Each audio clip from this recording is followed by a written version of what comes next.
Hello. Yeah, hello. Hi, sir. Good evening. Good afternoon. Yeah, good evening from my side. Okay, how are you? I'm good, good. So far, good.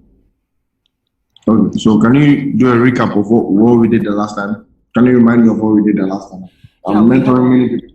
yes, we have completed the basic part where we talked about the institution, how the bank operate, different time zone, different time frames, and yeah, that's all. Yeah, so, what did you understand from the beginner's course? That's what I'm asking you. From the beginner course, yes, you spotted something about the big smart money, how they move, and how they manipulate the currencies, where the retail traders cannot spot that. So that is what we are going to learn, how to spot that imbalances. And you also talked about those fundamental and technical also to be considered while trading. Okay, what again? Yeah, then what else? Yeah, I think that's all. Yeah, mostly the basic part. Oh, okay. Give me a second. Yeah, sure.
Um,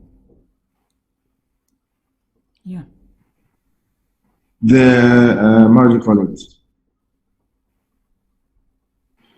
So you said about study advanced, about study advanced, right? Yeah, yeah. Okay, okay, okay.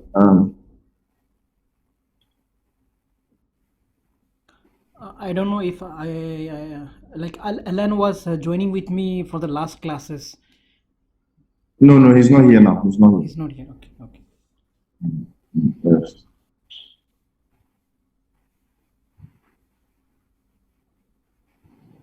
Um,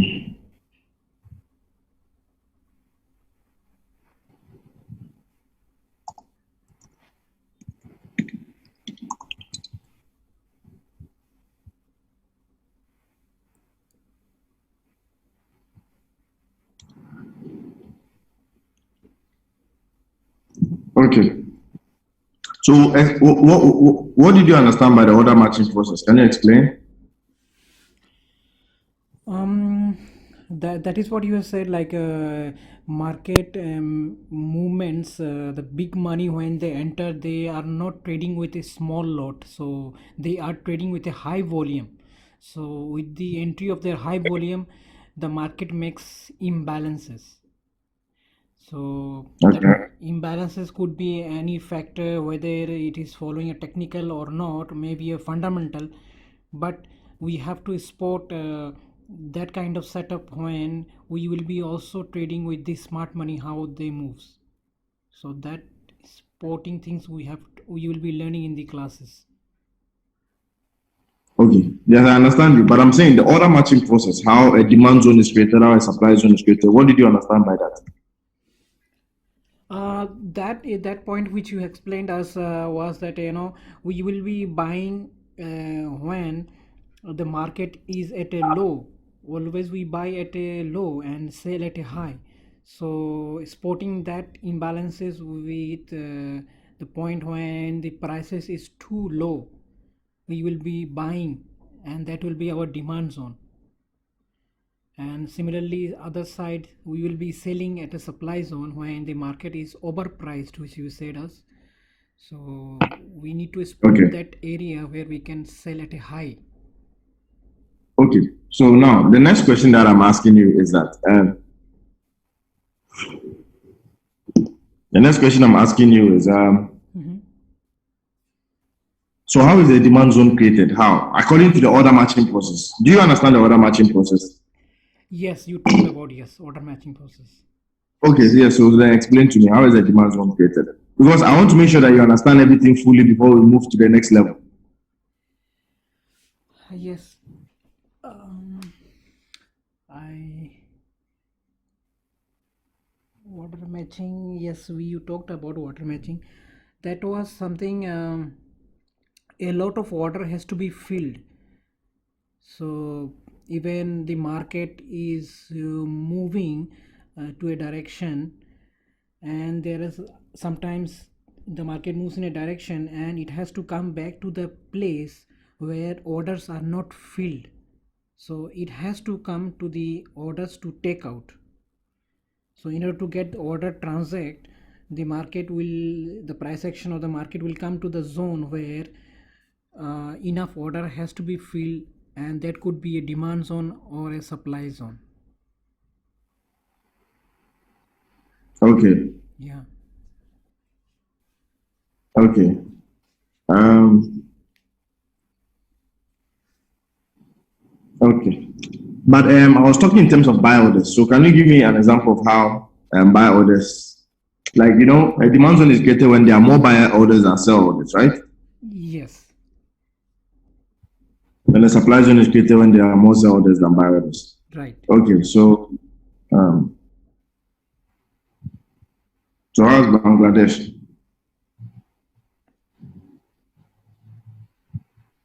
Bro, I said, how's Bangladesh doing?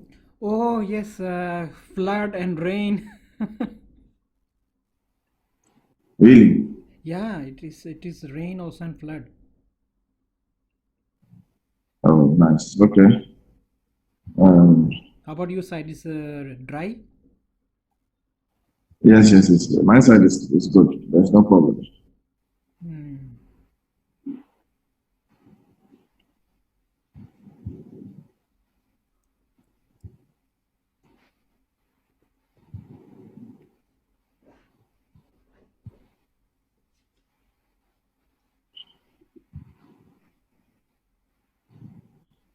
I don't know, I will be getting access to this site when the site will be ready. The site is already ready, but I said I'll give it. I'll release the information very soon. Oh, okay. Yeah, yeah, yeah. Well, actually, I'm not into any of your groups. I don't know if you're updating any groups on Telegram where you have students group. I can only see your updates on Instagram. You can only see what? On Instagram. Yeah, what did you see on Instagram?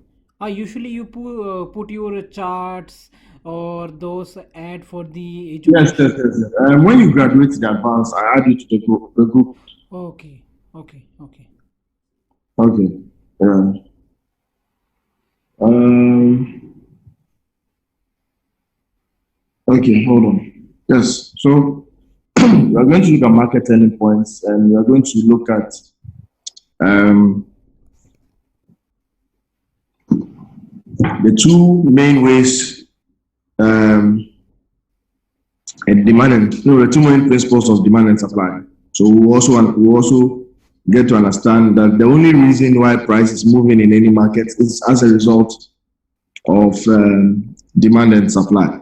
You understand? Hmm. That's the main reason why demand and supply actually that's the main reason why price is moving in the market because of an imbalance in demand and supply.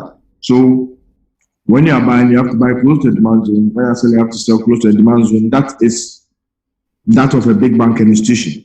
And in the advanced course, we'll learn what these pictures look like on a price chart and how to find location to solve all these issues or like solve all your trades. Yeah. Right. Okay. So I mean, are you using your laptop or what are you using? Yeah, yes, I'm using laptop. Okay. Okay.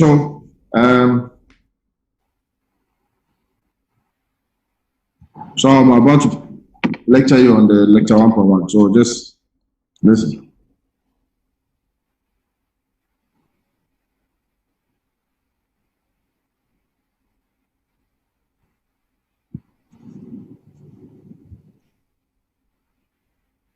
Just a second. Come. Okay.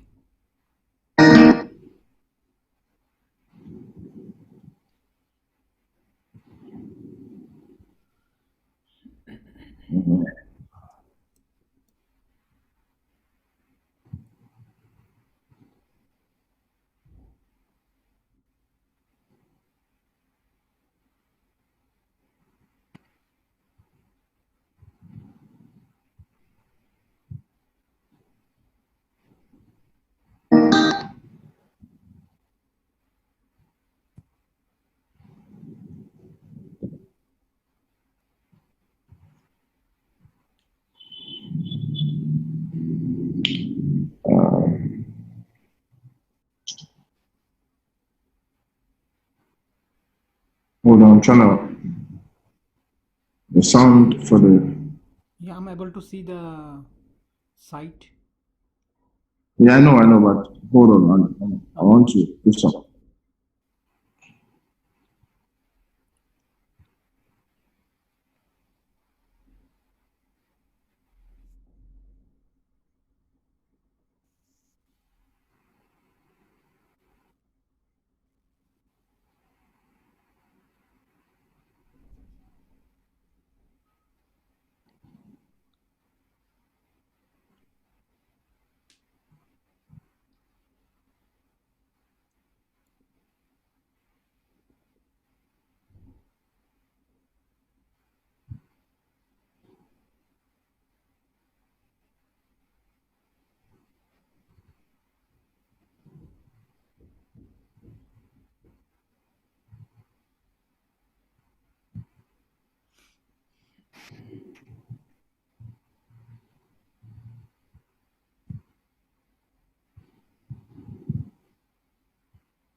I'm trying to fix it because I think the sound is not playing. So um, I think this so. is Something was playing in background. I was listening some sound.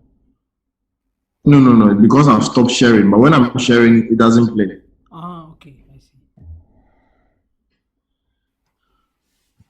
That's what I'm trying to fix.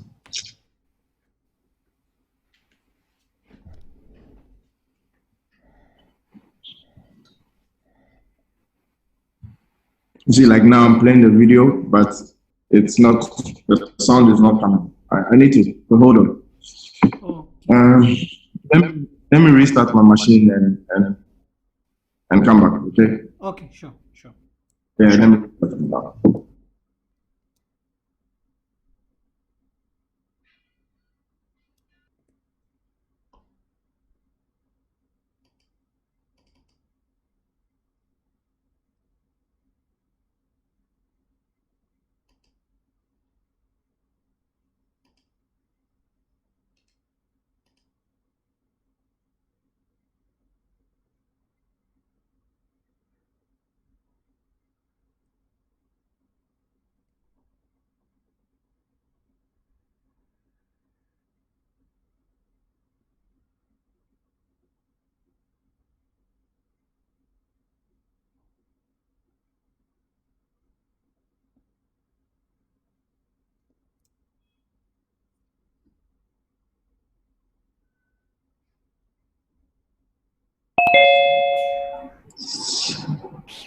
Okay, can you see my screen? Yes, I do. Okay.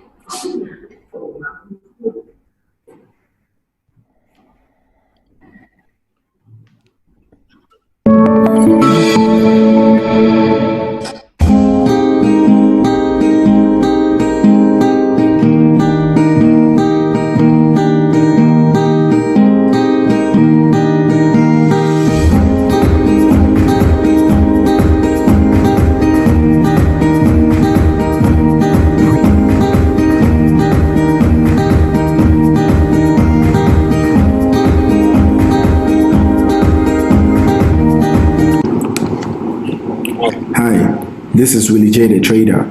Welcome to lecture 1.1. I'll be discussing market turning points. It is very easy to predict market turning points in advance with a high degree of accuracy if you know what you're looking for. Big banks and institutions most of the time cannot completely match all their orders at once, so they leave behind an imbalance on a price chart. A demand zone is simply excess unfilled buy orders, and a supply zone is simply excess unfilled sell orders. A demand zone is created when a bank is buying at a certain price level. Let's say they have 1,000 buy orders. The market only has 600 sell orders. So after the order matching process, we realize that there will be 400 excess unfilled buy orders, which creates a demand zone and shoots the market up. The market moves up because it has to go look for sell orders to come back to completely match the buy orders. So the next time price comes back to this level, an uptrend is started.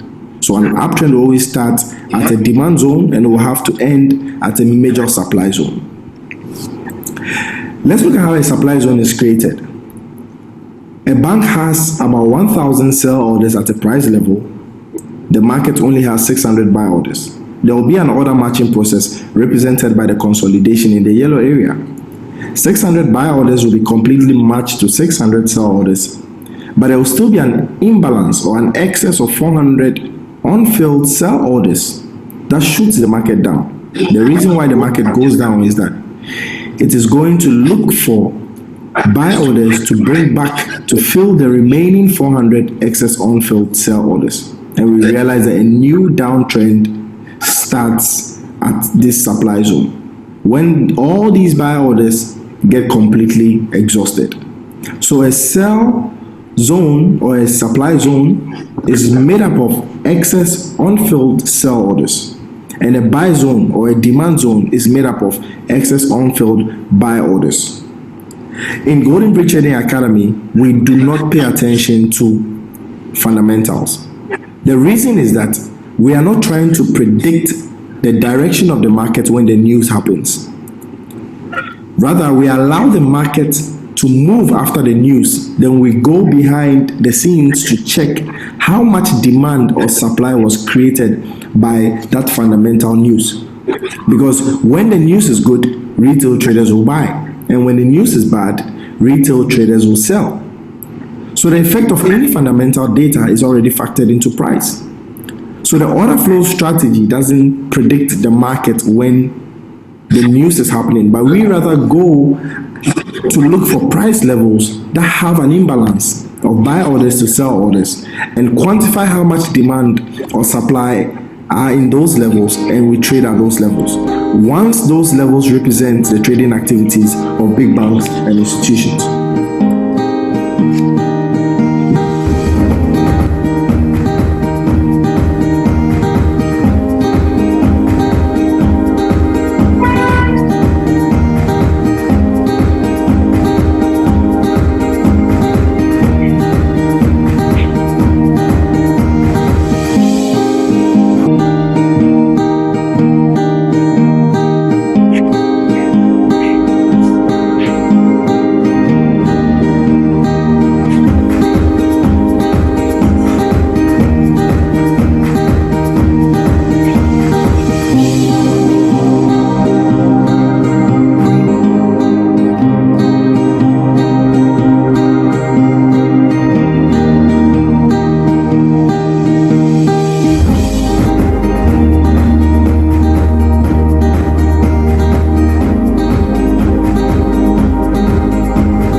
Okay, are you there?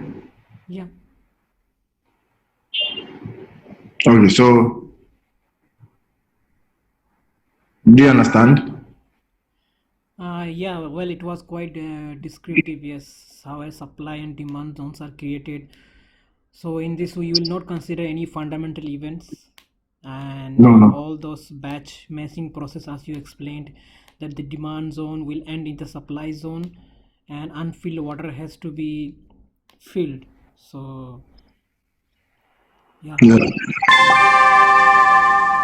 yes, yes. Okay. Um,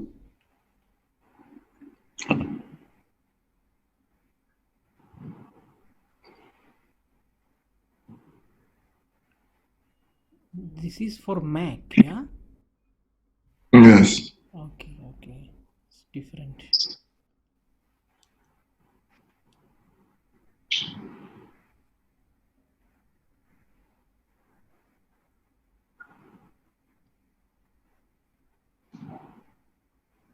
So it's different. Yeah, I can see, but the chart is same, yeah. Okay. Okay, so that was basically about it. Okay, so let's look at a few other flows. So we have about 9 topics, but we'll be doing bit by bit every day. And at the end of that, by next week we should finish this, and we'll have a final strategy class. Then I add it to the group. But the most important thing that you need to understand is the strategy that we are using and how to find those levels. Right. Do you understand? Yes. Okay.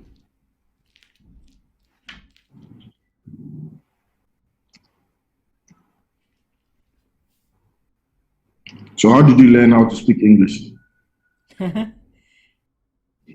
Me? Yes, in school. Well, I'm a mechanical engineer, Okay. so I do have I do have learned university and by bachelor level definitely.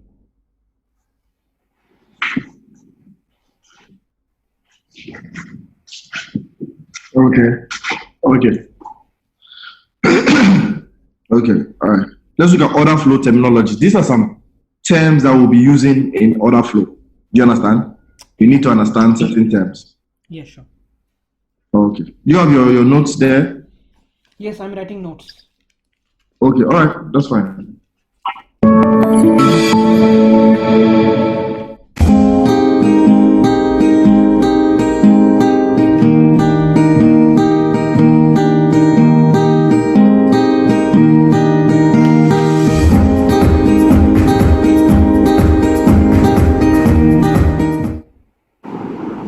Hi, this is Willie J the Trader. Welcome to lecture 1.2. I'll be discussing order flow terminologies. To begin with, let's look at the 2 types of orders used in forex trading. The 2 types of orders are the limit orders or pending orders and the market orders. Big banks and institutions are usually patient and they wait for price to become oversold before they buy or overbought before they sell.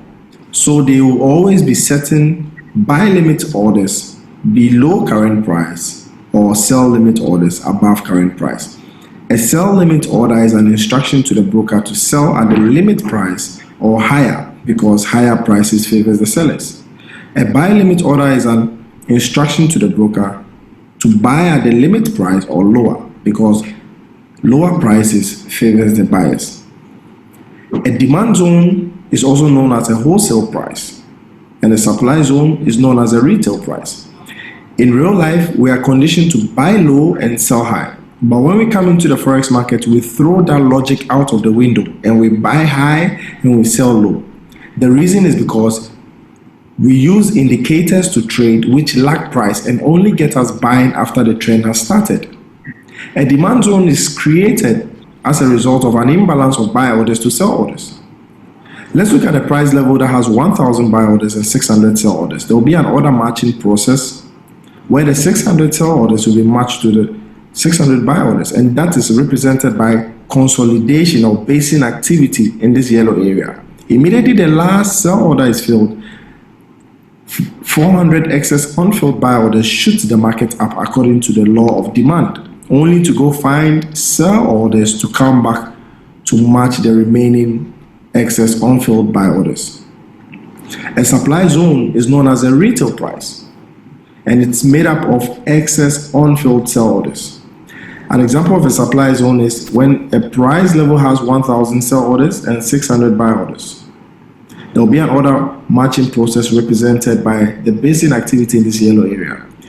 600 sell orders match to 600 buy orders. Immediately the last buy order is filled, 400 excess unfilled sell orders shoots the market down to go find buy orders to bring back to fill the remaining sell orders that could not be filled in the first transaction.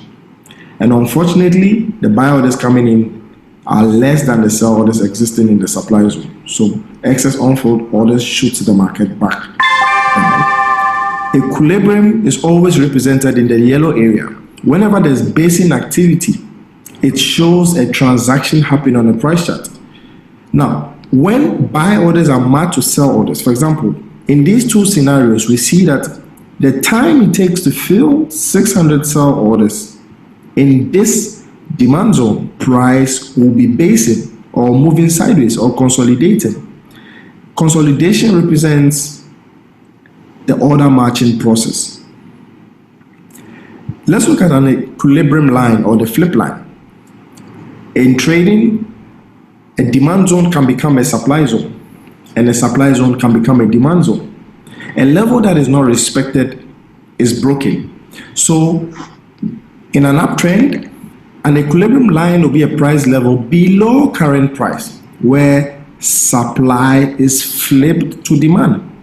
Because when buy orders are coming into this level, they carry more buy orders than sell orders here. So all the sell orders get absorbed, and excess unfilled buy orders shoots the market up, and the flip happens. So whenever you are buying and you want to buy a pullback, you need to buy pullbacks to price levels that have a flip or where you can see an equilibrium line. In a downtrend, an equilibrium line is a price level above current price where demand is flipped to supply. You can see previously here was demand because price shot out of this area. When price came back, it carried too many sell orders that these buy orders were totally absorbed, matched, or filled, and the excess unfilled sell orders shot the market back down. So when you want to buy or sell in any market, you need to look for levels where there's an equilibrium line. It's actually an invisible line that you cannot see. But once you find supply that has been broken, then that will represent unfilled buy orders. And when you find demand that has been broken, that will represent unfilled sell orders. So buying pullbacks to these levels will be trading at very high probability levels because you are guaranteed of unfilled orders. Let's look at the proximal line. Anytime you find a zone, you want to wrap two lines around the zone. In a demand zone, you see two lines. In a supply zone, you see two lines. In a demand zone, you mark the proximal line, which is the upper line, at the open price of the bearish basing activity in the consolidation before the breakout. I'm marking the proximal line, which is my entry line, at the open price of the bearish basing activity, and the distal line at the lowest price of the basing activity. We see 1, 2, 3, 4 basing activity. The lowest of all of them is this momentum candlestick low. So we mark it at the lowest price. In another scenario, you could see that the basing activity will have a lower wick longer than the momentum candlestick. You can still mark it at the low. So the distal line becomes the stop loss line, and the proximal line becomes the entry line. Proximal line means closeness to current price because current price will come into the proximal line before it goes to the distal line. In a supply zone, the proximal line is the lower line and the distal line is the top line. In a supply zone, we mark the proximal line at the open price of the bullish basing activity before the bearish drop. We can see two bullish dojis here. We mark the proximal line at the open price because that is where demand is flipped to supply. And we mark the distal line at the highest point of the basing activity. We do not want to see wicks piercing through the distal line. The distal line should be marked at the low of a demand zone basing candlesticks or the high of a supply zone candlesticks. The profit margin in a demand zone is the distance between the zone and the highest point price shoots up to before coming back. And in a supply zone, your profit margin is the distance between the zone and the lowest point price shoots down to before coming back to the zone. We usually want to have a risk-reward ratio of 1:3. So we want to have a profit margin that is 3 times our risk. If price doesn't shoot away 3 times the size of our risk, we do not take the trade. It's a rule. Let's assume the risk is 10 pips. Price must shoot away upwards 30 pips before coming back. Let's assume the risk for this supply zone is 50 pips. Price must shoot down 150 pips or more before coming back to the zone. The risk-reward ratio is simply the ratio of the risk to the profit margin, and we want to make sure it is at least 1:3. Anything less than that, we do not take the trade. A fresh zone is a zone that price hasn't come back to after it left the zone. So prior to this retracement, this zone was a fresh zone because there's nothing to the left. There's no trading activity to the left. Same with the supply zone. Prior to this retracement, there was no activity to the left of this retracement.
Mohammed, Yes. you enjoying it? Oh, really nice. A lot of information. Nice. Nice. Yeah. Yeah. Yes, yes, yes. But one point, yeah, I didn't got clear. Maybe the topic was not discussed on the equilibrium. Now, when the market turns opposite, like demand becomes a supply equilibrium, how to go Yes, yes. avoid it? How to avoid it, or how to? No, you can't avoid it. It happens every day. You know, demand becomes supply, supply becomes demand. So at the end of the day, demand is broken supply and supply is broken demand. So if you have here this price level, let's say this price level, you have 1,000 buyers, 1,000 buy orders here, 1,000 buy orders, right? And you have 400 sell orders.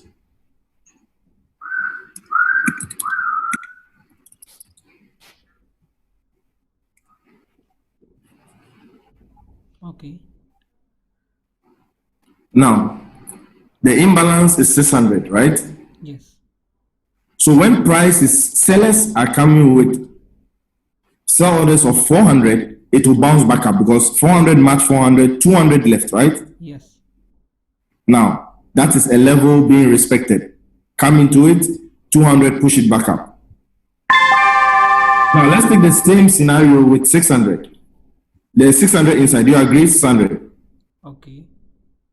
Now, this 600 inside here, let's assume price is coming with 1,000, right? Then all orders. So 1,000, Yeah. yes, 1,000 coming to 600. 600 match 600, right? Yes. But now it has flipped from demand to supply because there's 400 excess buy orders, sell orders. You see? So it has flipped it from a demand zone to a supply zone. So it forms a drop-based drop. Continuation. Yeah. What? A continuation. Continuation. Yes, yes, yes. Continuation. Yes, yes. So that's how it is formed. You know? Okay. So is there any way like we can assume that the base candle which is formed here in number of base candle, or because we cannot see the orders or volumes. So in this Yes, case, yes. unless we see a imbalance with a greater visibility of candlestick. Yes, don't worry. You get to understand as you go through the course how to find these levels. Okay. Okay. Okay. Okay. So yes, these two are what we'll do for today. Tomorrow we'll do candlestick charting and market structures and market trends. So tomorrow we do three. Then the next day we do 1.6 and 1.7. So we have about 1, 2, 3, 4 more classes. 3 to finish the course. The 4th one will be the final strategy class. Then you graduate. Okay. You can give me more. Yesterday we missed one class, so Give you more what? more content, so that I can finish more. Oh no, don't worry. If you it's about my schedule. You see, I have a class next 30 minutes. Yeah, I have to eat. Sometimes yesterday, like, I ate only once a day. I have to have time for myself because I'll be doing back to back to back. There are many students around the world. You see, let me even show you this thing. Azam Mohammed. Here you are. You are the last people to join. I'm currently mentoring over 90. Change my location. You say where is it? Bangladesh. Oh. Bangladesh. Who is Mahmoud Dubai? My friend in Dubai. One student in Dubai. Okay. Yes. So it's not like I can give you more content, but it's just that I have another class coming. I want to go eat, so I can do the other class. But same time tomorrow we continue. But how do I get whatever the presentation you showed me? How do I review it again and again? I put down the note. I said that's what I said. I'm launching the website in a couple of days, so I give you the login. Look, okay. You log in here, like you see, it will show what's your name? Azam. You have your own login, log out, login, student profile. Oh, I see. Yes. Okay, have your food, and it was nice. Okay. Okay. Okay, bro. Thank you very much. Thank We you so talk. much. Thank you so much. Take care.